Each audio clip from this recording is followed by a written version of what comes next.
ये आकाशवाणी दिल्ली है।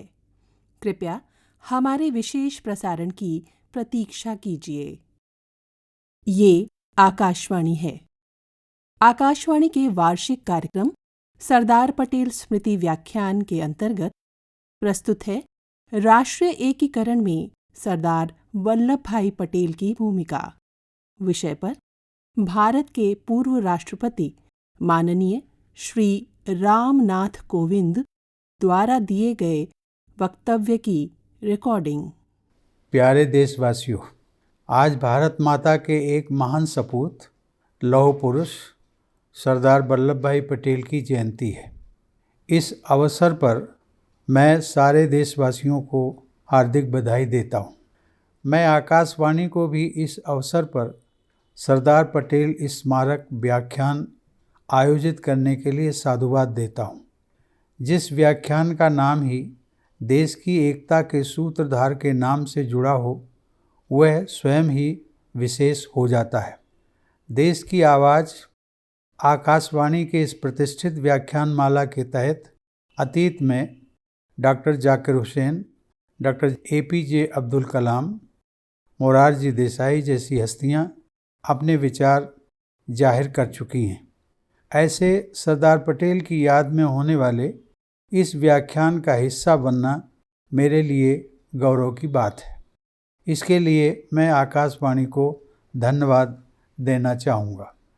देश के विभाजन को रोकने में सरदार पटेल की दूरदर्शिता, चातुर्य, कूटनीति और व्यवहारिक दृष्टिकोण का भारत सदैव ऋणी रहेगा। उन्होंने देश के विभाजन के बाद 560 से अधिक रियासतों के भारत संघ में विलय प्रक्रिया में अपनी महत्वपूर्ण भूमिका निभाई। जो बात इस उपलब्धि को और भी उल्लेखनीय बनाती है वह यह है कि इसे बिना किसी रक्तपात के हासिल किया गया। इस स्थिति के अनुसार अलग अलग दृष्टिकोण अपनाते हुए पटेल ने कुछ मामलों में मैत्रीपूर्ण सलाह दी, कुछ मामलों में रजवाड़ों को तर्कपूर्वक राजी किया और यहाँ तक कि हैदराबाद के मामले में बल का प्रयोग भी किया। यह उल्लेखनीय है कि उन्होंने ऐसे समय में एक एकीकृत देश का निर्माण किया जब रियासतों के शासकों को भारत या पाकिस्तान में शामिल होने का या स्वतंत्र रहने का विकल्प दिया गया था। हैदराबाद के निज़ाम ने भारत से स्वतंत्र रहने की महत्वाकांक्षा पाल रखी थी और इस बाबत एक फरमान भी जारी किया था। साथ ही उन्होंने रजाकारों को खुला छोड़ दिया और यहाँ तक कि हैदराबाद को पाकिस्तान में विलय करने का विचार भी किया, जबकि दोनों के बीच कोई भौगोलिक निरंतरता भी नहीं थी। त्रावणकोर ने भी घोषणा कर दी थी कि वह स्वतंत्र रहेगा और जूनागढ़ के नवाब ने तो पाकिस्तान में शामिल होने की घोषणा कर दी थी। सरदार पटेल ने जूनागढ़ का भारत में विलय सुनिश्चित किया। एक त्वरित कार्रवाई कोड नाम ऑपरेशन पोलो में केवल 4 दिनों में हैदराबाद को शेष भारत के साथ एकीकृत कर दिया गया। इस विशेष अवसर की स्मृति को बनाए रखने हेतु प्रत्येक वर्ष 17 सितंबर को तेलंगाना, महाराष्ट्र और कर्नाटक के कुछ क्षेत्रों में हैदराबाद मुक्ति दिवस के रूप में भी मनाया जाता है। प्यारे देशवासियों, आधुनिक इतिहास में शायद इस उपलब्धि का कोई सानी नहीं है। सरदार पटेल ने बेहद जटिल पहेली के टुकड़ों को एक समग्र भारत में एकीकृत करके एक ऐसी विरासत छोड़ी जिसे आज हम वर्तमान भारत के रूप में जानते हैं। वह वास्तव में राष्ट्रीय एकता के प्रतीक हैं। राष्ट्र निर्माण में पटेल के महान योगदान को स्वीकार करते हुए उन्हें अक्सर भारत के विस्मार्क की उपाधि से भी अलंकृत किया जाता है। सरदार पटेल जब इंग्लैंड में अपनी कानून की पढ़ाई पूरी करके भारत लौटे तो ब्रिटिश शासन के खिलाफ महात्मा गांधी के अहिंसक अभियान की ओर आकर्षित हुए। 1924 में पटेल को अहमदाबाद नगर बोर्ड का अध्यक्ष चुना गया। कार्यभार संभालते हुए उन्होंने अहमदाबाद की जल निकासी, स्वच्छता, सफाई और जल वितरण प्रणालियों में सुधार किया। अहमदाबाद शहर के लोग अचंभित रह गए जब उन्होंने बोर्ड के अध्यक्ष को स्वयं झाड़ू और धूल की गाड़ी उठाते हुए शहर की सफाई करते हुए देखा। उनके रूप में अहमदाबाद शहर को एक नया नायक मिला। प्यारे देशवासियों, वल्लभ भाई पटेल बहुत जल्दी स्वतंत्रता संग्राम में शामिल हो गए। 1928 के बारडोली सत्याग्रह में उनकी भूमिका ने उन्हें राष्ट्रीय गौरव के एक नए शिखर पर पहुंचा दिया। पूरे देश में जबरदस्त चर्चा का विषय बने किसान आंदोलन ने सरदार पटेल के अथक प्रयास, संगठनात्मक क्षमता और उत्साह को प्रदर्शित किया। यहीं पर उन्हें सरदार की उपाधि मिली, वह उपाधि जिसके द्वारा उन्हें आज भी याद किया जाता है और सम्मान दिया जाता है। सरदार पटेल द्वारा किया गया एक और शानदार योगदान अखिल भारतीय सिविल सेवाओं का निर्माण था। उन्होंने इन सेवाओं की कल्पना भारत के स्टील फ्रेम के रूप में की थी, जो देश की एकता और अखंडता की रक्षा करेंगे। उन्होंने सिविल सेवाओं के अधिकारियों से निष्ठा और ईमानदारी के उच्चतम मानकों को बनाए रखने की अपेक्षा की थी।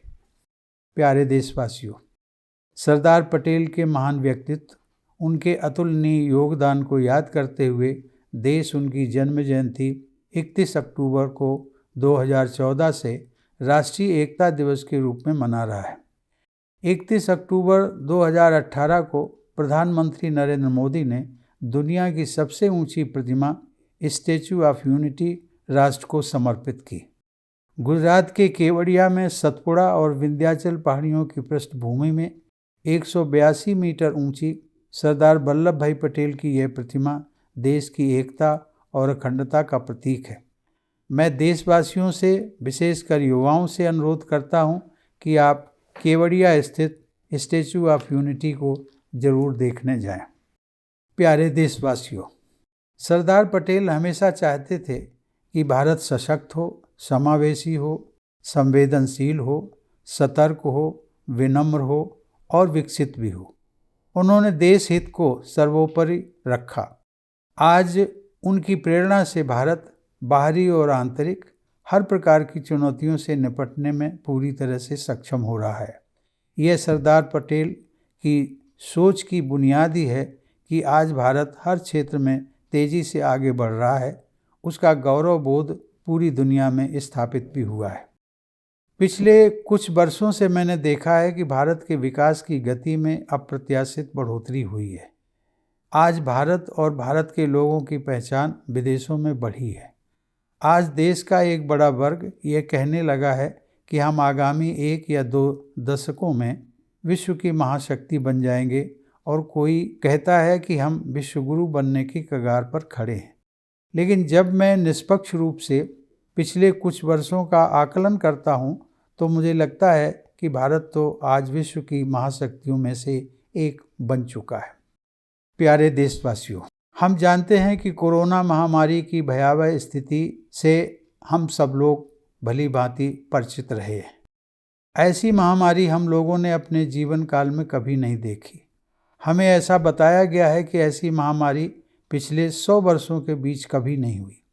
इस दौरान हम सब ने अपने परिवार वालों को, नज़दीकी रिश्तेदारों को, मित्रों को ऑक्सीजन के अभाव में तड़पते हुए देखा है, और उनमें से बहुत से लोग हमें छोड़ करके भी चले गए।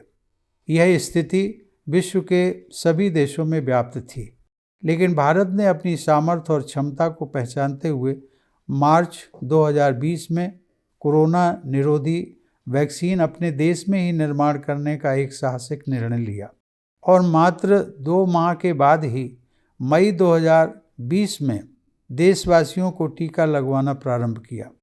परिणाम स्वरूप हमने लगभग 1 से 1.5 वर्ष के अंदर ही 200 करोड़ से अधिक मुफ्त टीके लगवा दिए। इस प्रकार हमने न केवल देश के लोगों की ज़रूरत पूरी की, बल्कि उनकी जान भी बचाई, और साथ ही वसुधैव कुटुंबकम के सिद्धांत को फलीभूत करते हुए अपने पड़ोसी देशों तथा विश्व के अनेक पिछड़े तथा गरीब देशों को वैक्सीन मुफ्त में पहुंचाई।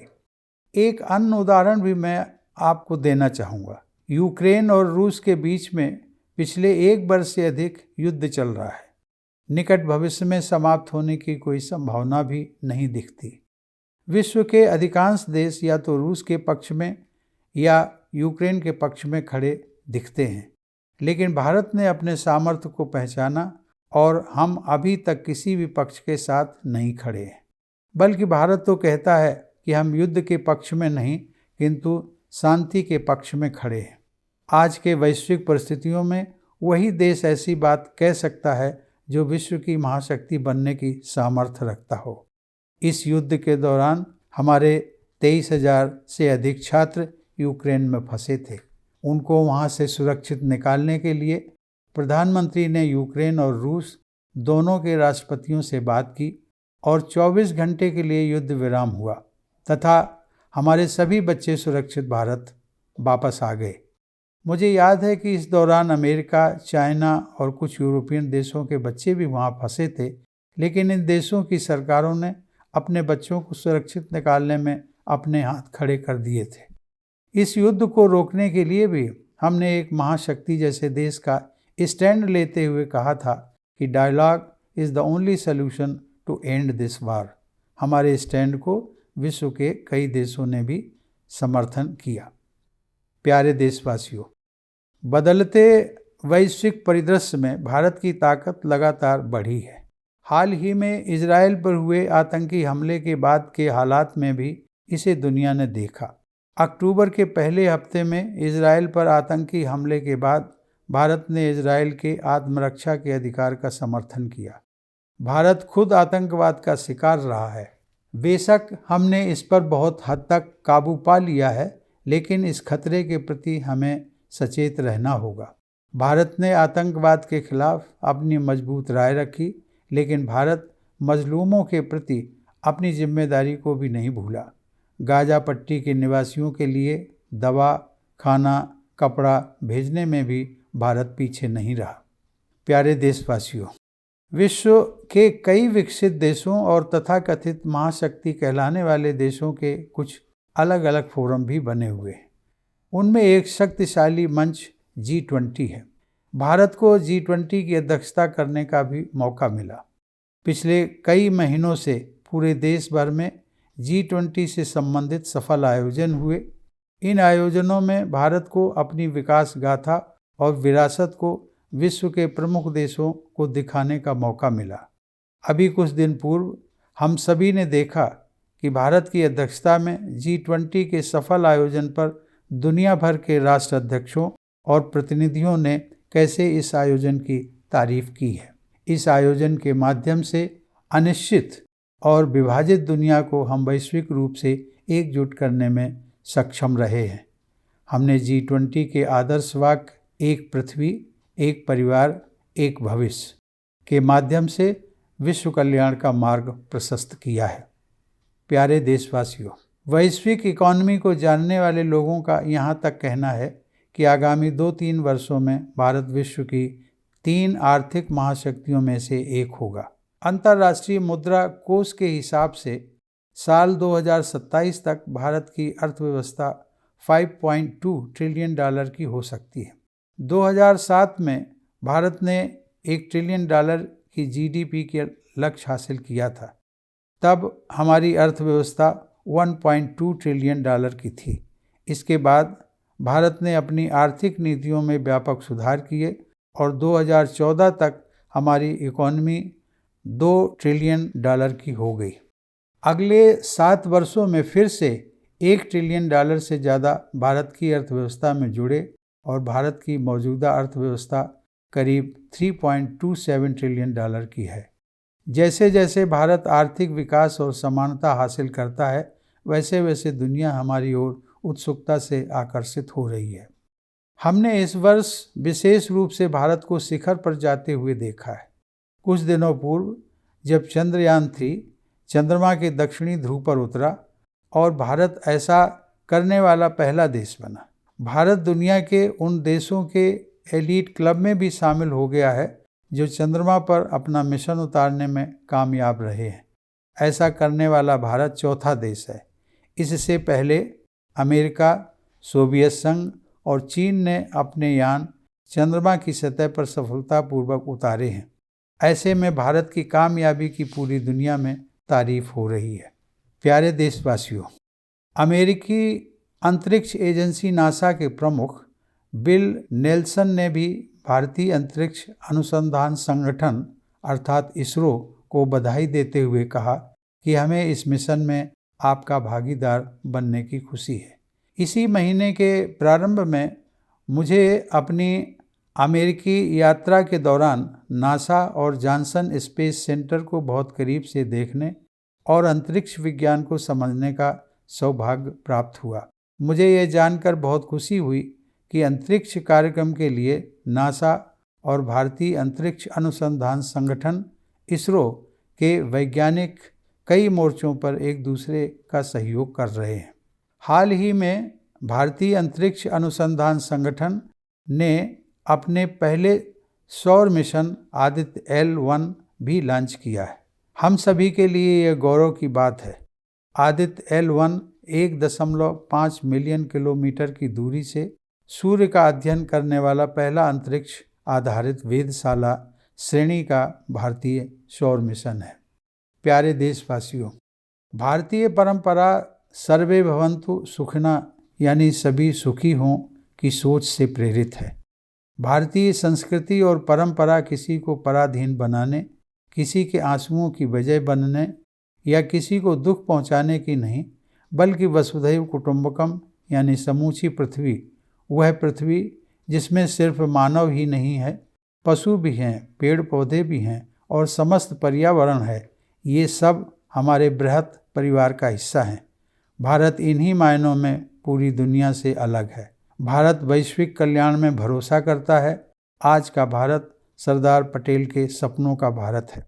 मातृभूमि के प्रति सरदार पटेल का प्रेम, उनका नेतृत्व, सादगी, ईमानदारी, सत्यनिष्ठा, व्यवहारिक स्वभाव, जटिल समस्याओं का हल निकालने की कला, व्यवहारिक दृष्टिकोण, सांसारिक ज्ञान, अनुशासन और संगठन कौशल हमेशा हर भारतीय के लिए प्रेरणा बने रहेंगे। धन्यवाद। जय हिंद। अभी आप आकाशवाणी के वार्षिक कार्यक्रम सरदार पटेल स्मृति व्याख्यान के अंतर्गत राष्ट्रीय एकीकरण में सरदार वल्लभ भाई पटेल की भूमिका विषय पर भारत के पूर्व राष्ट्रपति माननीय श्री रामनाथ कोविंद द्वारा दिए गए वक्तव्य की रिकॉर्डिंग सुन रहे थे। ये कार्यक्रम आकाशवाणी के दिल्ली केंद्र से प्रसारित किया गया।